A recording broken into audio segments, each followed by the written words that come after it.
ಈಗ ಕಾಂಗ್ರೆಸ್ ನಲ್ಲಿ ಆಗಿರುವಂತದ್ದು ಏನು ಅವ್ರದ್ದು ಏನೋ ನೊಣ ಬಿದ್ದಿದೆ ಅಂತೆ. ಪರಮೇಶ್ವರ್ ಹೇಳಿದ್ರಲ್ಲ, ನಮ್ಮ ತಟ್ಟೆಯಲ್ಲಿ ನೊಣ ಬಿದ್ದಿದೆ, ಓಕೆ, ನಿಮ್ ತಟ್ಟೆಯಲ್ಲಿ ಹೆಗ್ಣ ಬಿದ್ದಿದೆ ಅಂತೇಳಿ. ಈಗ ಹೆಗ್ಣ ಬಿದ್ದವ್ರದ್ದು ಪರಿಸ್ಥಿತಿ ನೋಡೋಣ.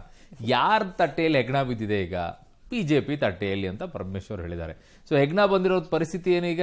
ಜೀವಂತವಾಗಿದೆ ಸತ್ತೋಗಿದೆ ಗೊತ್ತಿಲ್ಲ ನಂಗೆ, ಒಟ್ಟಲ್ಲಿ ಹೆಗ್ಣ ಅಂತೂ ಬಿದ್ದಿದೆ ಅಂತ ಹೇಳಿದ್ದಾರೆ.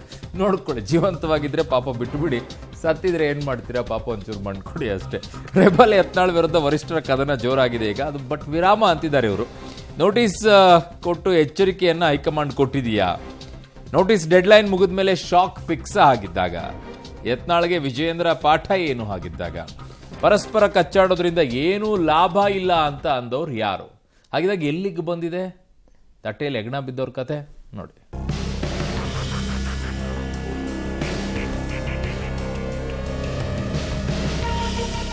ವಿಜಯೇಂದ್ರ ವರ್ಸಸ್ ಯತ್ನಾಳ್ ಫೈಟ್ಗೆ ಬ್ರೇಕ್. ಬಣ ಬಡಿದಾಟಕ್ಕೆ ಸದ್ಯಕ್ಕೆ ಕದನ ವಿರಾಮ. ಕೋರ್ ಕಮಿಟಿ ಬಳಿಕ ಮತ್ತೆ ಕಾದಾಟಾನ.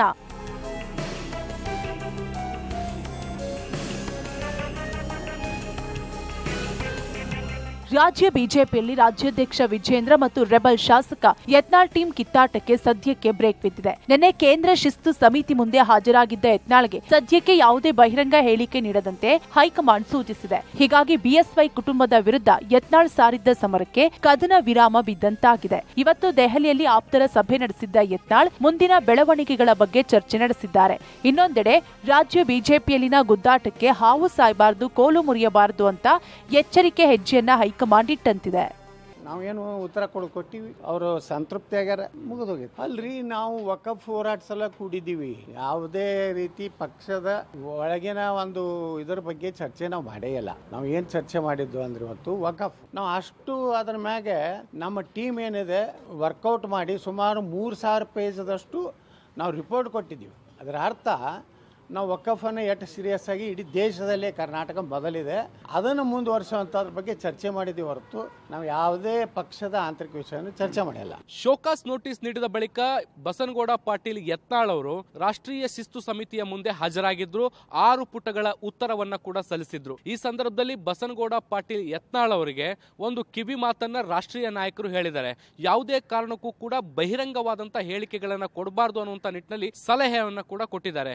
ಹೀಗಾಗಿ ಈ ಸಲಹೆಯನ್ನು ಅನುಸರಿಸುತ್ತಿರುವಂತಹ ಬಸನಗೌಡ ಪಾಟೀಲ್ ಯತ್ನಾಳ್ ಅವರು ಮಾಜಿ ಮುಖ್ಯಮಂತ್ರಿ BS ಯಡಿಯೂರಪ್ಪ ಅವರ ಕುಟುಂಬದ ವಿರುದ್ಧ ಸಾರಿರುವಂತಹ ಯುದ್ಧಕ್ಕೆ ಒಂದು ಕದನ ವಿರಾಮವನ್ನ ಘೋಷಣೆ ಮಾಡಿರುವಂತದ್ದು. ಹೀಗಾಗಿ ಹೈಕಮಾಂಡ್ ನೀತಿ ಏನಿದೆ, ಹಾವು ಸಾಯಬಾರದು ಮತ್ತೆ ಕೋಲು ಮುರಿಬಾರದು ಅನ್ನುವಂತ ನೀತಿ ಏನಿದೆ, ಇದು ಒಂದು ರೀತಿ ಎಚ್ಚರಿಕೆಯ ಹೆಜ್ಜೆ ರೀತಿಯಲ್ಲಿ ಕಾಣಿಸ್ತಾ ಇದೆ.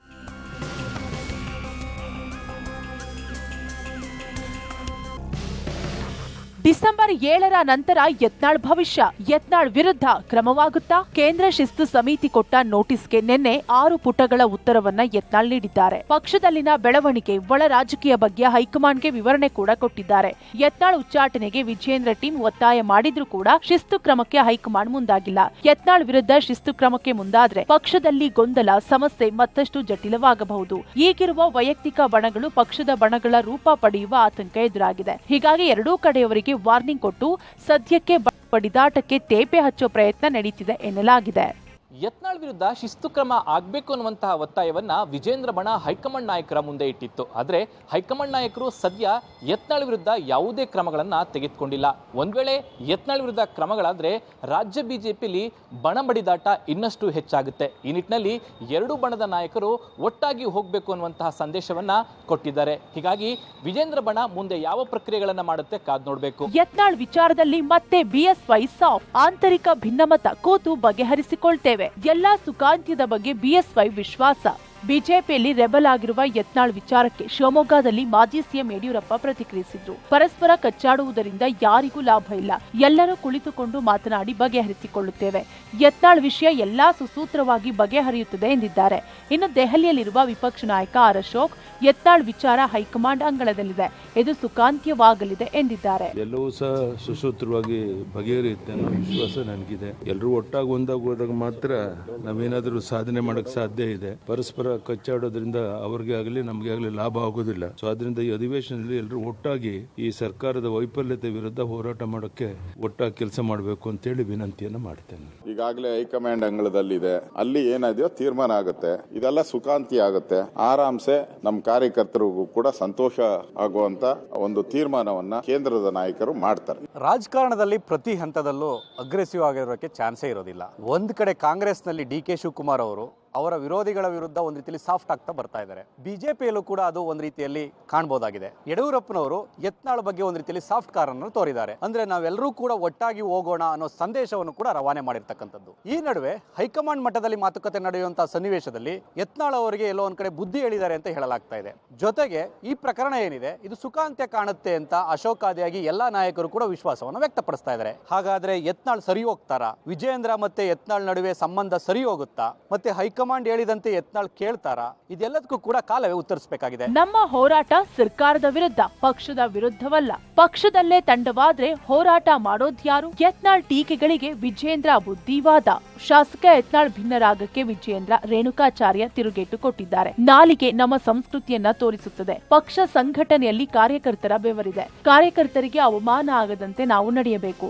ನಮ್ಮ ಹೋರಾಟ ಸರ್ಕಾರ ಸಿಎಂ ವಿರುದ್ಧ ಆಗಿರಬೇಕು ಎಂದು ವಿಜೇಂದ್ರ ಹೇಳಿದ್ರೆ ಯಡಿಯೂರಪ್ಪ ಸೈಕಲ್ ತುಳಿದು ಪಕ್ಷ ಕಟ್ಟಿದ್ದಾರೆ. ಅಂತಹವರ ವಿರುದ್ಧ ಮಾತನಾಡೋದು ಸರಿಯಲ್ಲ.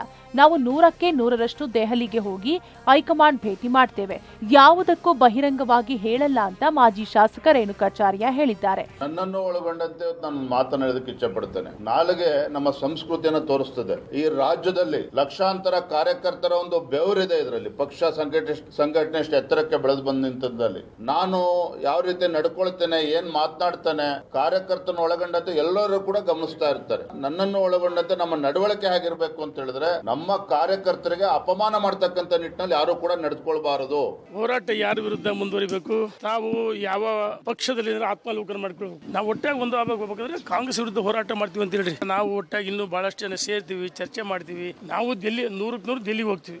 ಒಟ್ಟಾರೆ ರಾಜ್ಯ ಬಿಜೆಪಿಯಲ್ಲಿ ಎದ್ದಿರುವ ರೆಬಲ್ ಅಪಸ್ವರವನ್ನ ದೆಹಲಿ ನಾಯಕರು ತುಂಬಾ ನಾಜೂಕಾಗಿ ನಿಭಾಯಿಸಲು ಮುಂದಾಗಿದ್ದು, ಇದು ಬಗೆಹರಿಯುತ್ತದೆಯೋ ಅಥವಾ ಆಂತರಿಕ ಕಚ್ಚಾಟ ಹೆಚ್ಚಾಗುತ್ತದೆಯೋ ಕಾದು ನೋಡಬೇಕಿದೆ. News desk, public TV.